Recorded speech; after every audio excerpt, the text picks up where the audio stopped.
Welcome to the INFOWARS Nightly News. It's Thursday, May 22nd, 2014, and I'm Leanne McAdoo. Here's what's coming up tonight. Tonight, foreign troops practice invading a U.S. city. Then, the TSA is set to purchase 24 million rounds of duty ammunition.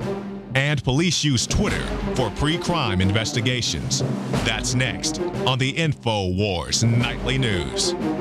Again, it's all about we're all off balance. We have no free speech. The government can do whatever it wants.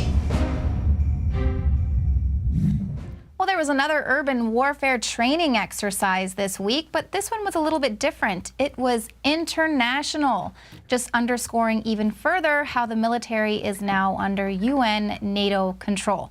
Now, this was a U.S. Special Forces and commandos from 16 foreign nations practice invading Tampa. They were there during an unprecedented drill at the Tampa Convention Center in Florida. Service members from every branch of the U.S. military ran drills alongside commandos from Belgium, Canada, Colombia, the Czech Republic, Jordan, Poland, Thailand, and other countries.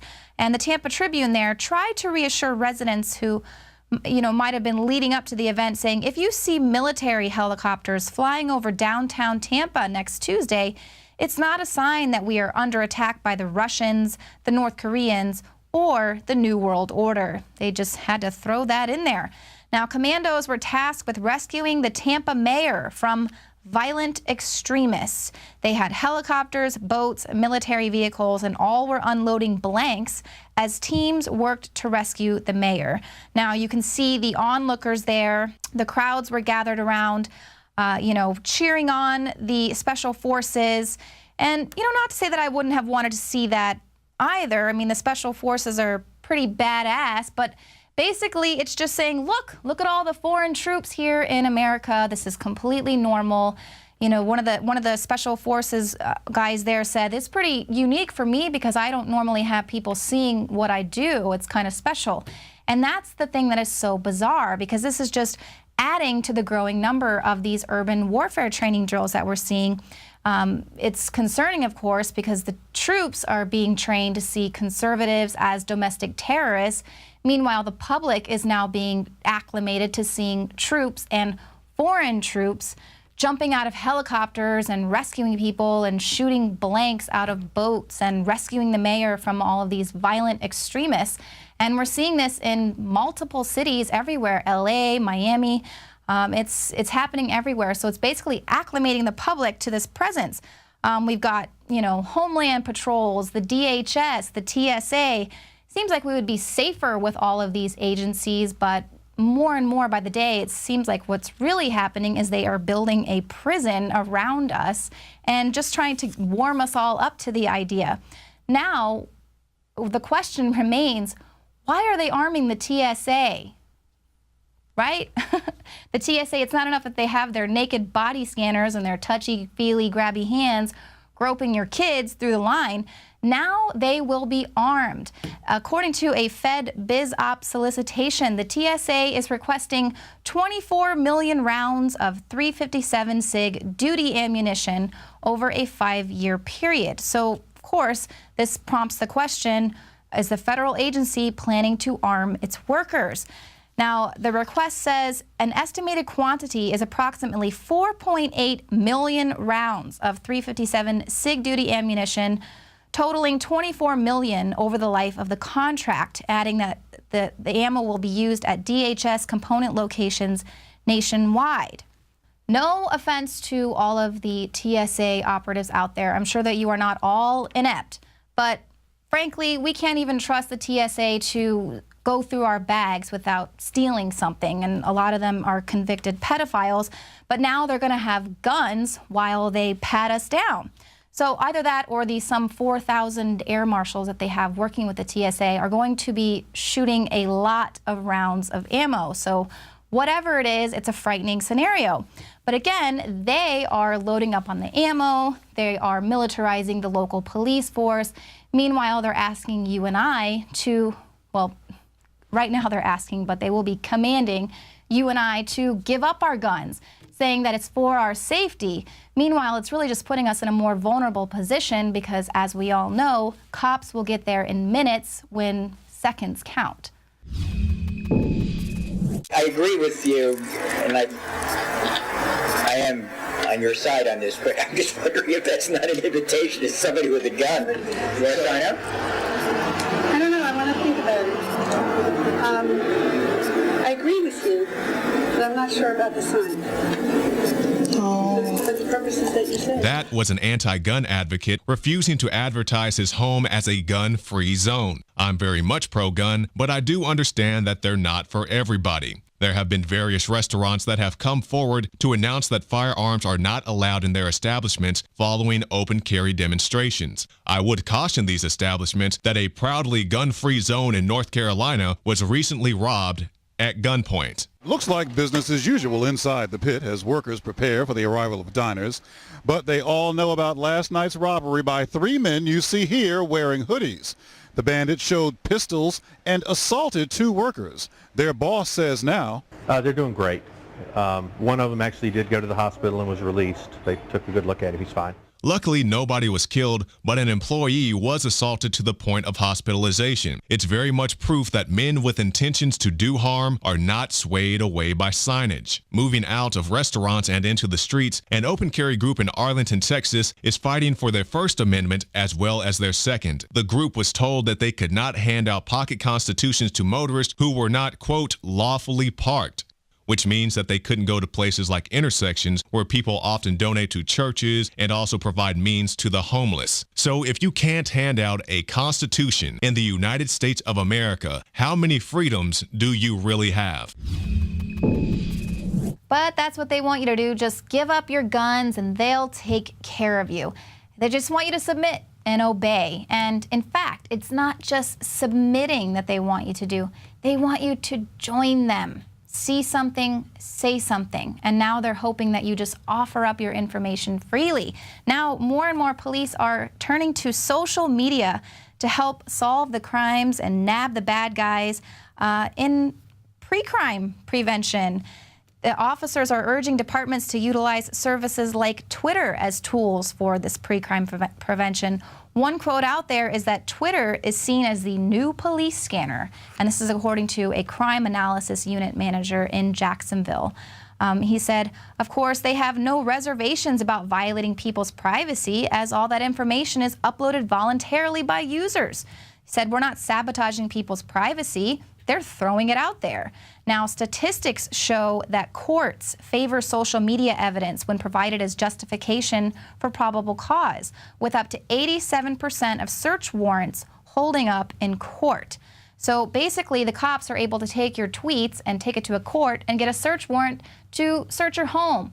But what happens if cops misinterpret your messages? That was all it took for Brandon Robb. He was making anti-establishment messages, that's what they said, and basically that was all it took was his tweets to get him forcibly incarcerated, and then he got a trip to the psych ward. And then in the UK just last year, police arrested a man for making malicious comments on Twitter. So basically he was insulting someone on Twitter and they arrested him.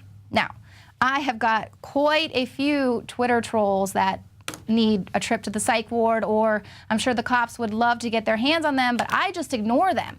But now those comments are, potentially going to get you arrested because they have taken it to the next level of pre-crime. And this is basically what they want everyone to do, to just feel comfortable. You're all being spied on, all your words, everything you put on Facebook, things that you search in Google, it's all being used to collect all of this information on you. It's not to stop terrorists, it is to surveil and police the people. And basically that's what they're wanting all of us to just be comfortable with, to just accept this, and that's exactly what they're going to be doing.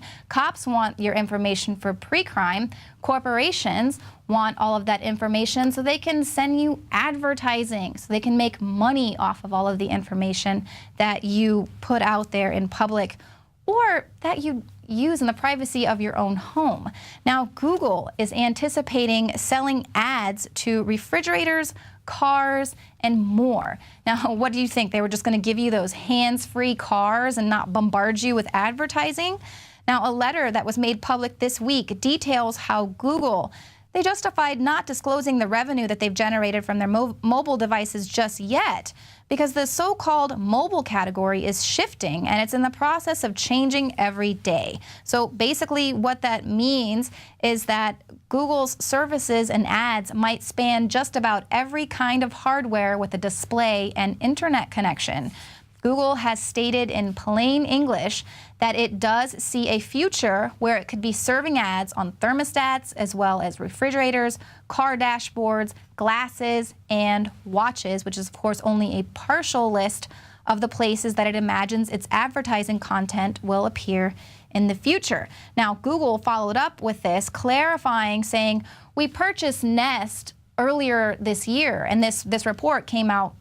They purchased Nest after they filed this report. And when they purchased Nest, it didn't have the capability to put this advertising in people's homes. So basically, Google is just sending out this letter to, hopefully not scare people off from purchasing these smart thermostats. But of course, we can all see where this is going. Why wouldn't Google want to take these smart thermostats and start bombarding you with ads every single time you want to adjust the heat in your house? We see where this is headed. We already know it's been called the Internet of Things. It's going to be used to spy on you. But while we are busy being policed and being spied upon, the government is busy going in once again into the taxpayer dollars and robbing us blind, basically, so that they can pay for their schemes. This time, we've been reporting how nobody really knew how Obamacare was going to be funded. They had to pass it to find out what was in it. And then once they passed it, they realized they had no idea how to pay for it. So Obama continues to wave his magic pen and break all kinds of laws to just try and make this thing work. And all of it is to just push back the effects of Obamacare until after the elections. Well, now it has been revealed that in addition to all of the magic pen waving, there is also a bailout hidden in the mix. And somebody's got to pay for it, and of course, it's going to be you and I. Now, this is buried in hundreds of pages of new regulations that were handed down by the government last week.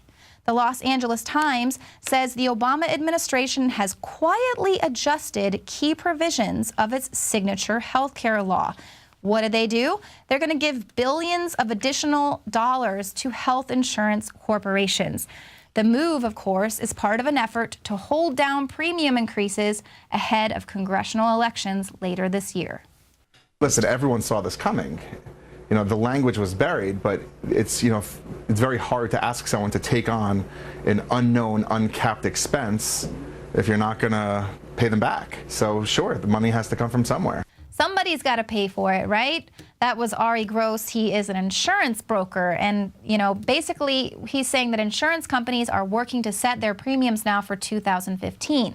So in order to keep those premiums from being too high, they've got to protect themselves, of course, from financial losses. A guaranteed taxpayer bailout is in place to offset any of those losses.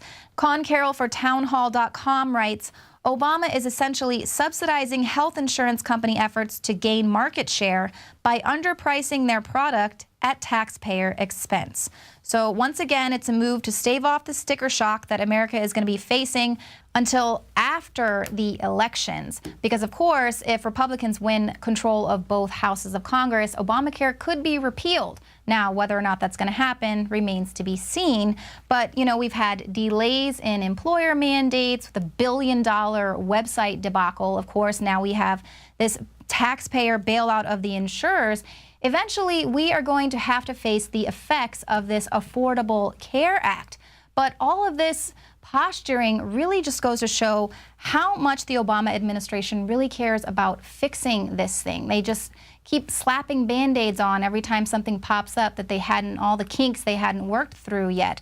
They're not actually working to fix it. They're just working to push all the problems off until after the election. That's what this is all about, is just politics. So